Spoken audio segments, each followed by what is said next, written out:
Before the Indian Army can think about leaving Bangladesh, 93,000 Pakistani prisoners of war will have to be transported to India. 25,000 of them are here in the Dhaka cantonment getting ready to leave, guarded from possible Bengali vengeance by the men with whom less than a fortnight ago they were at war.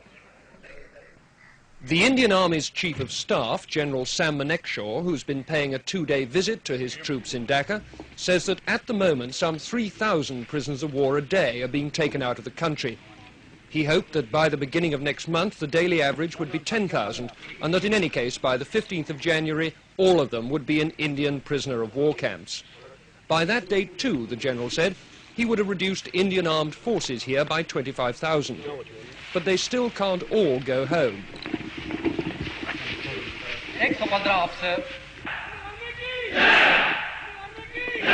For one thing, they're the only agency in the area capable of seeing that the 10 million Bengali refugees now in India get safely back to Bangladesh. For another, Indian soldiers, no matter how much the Indian government likes to play this down, are the only people capable of keeping law and order here and protecting minority groups from Bengali retribution. In addition, the army is safeguarding the lives of those Bengalis who ran the civil administration for Pakistan. The Bangladesh government is setting up a war crimes tribunal to try Dr. Malik and his colleagues. Will the Indian army be told by Delhi to hand them over? I asked Mr. D.P. Dar, Mrs. Gandhi's special envoy to Bangladesh. We are on the horns of a dilemma, I must admit to you. On the one hand, we do not want to do anything which is against the norms of international behavior. Nor do we want to do anything, on the other hand, which would even remotely impinge on the sovereign rights of the Bangladesh government and Bangladesh state. What does that mean in practice? Are you going to hand people over to a war crimes tribunal or not? That means, for the time being, that the position is being legally examined.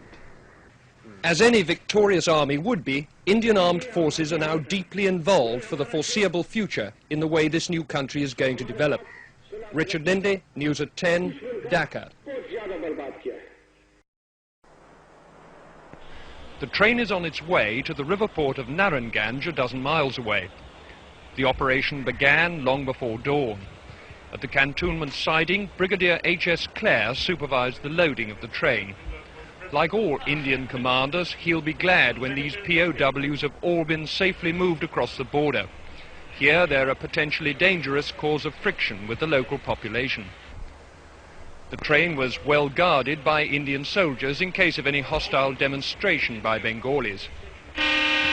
What's the attitude of these people on this train? Are they glad to go or what? No, they're happy to get away from here. Certainly. I'm quite sure that they won't have any hostile attitude when they go to India. Whereas in this place they can't get out at all.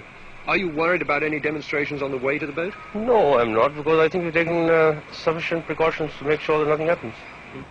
At Narayanganj, a Pakistani naval commander organized the embarkation. All commanders of the ships, report to me immediately here. Apart from their military kit, the men took nothing with them but food and cooking equipment. The railway line ran right onto the dockside, sparing them the humiliation of a jeering Bengali crowd. Even so, a small group on the roof of a harbour building broke into jubilant shouts as the prisoners trudged down the quayside.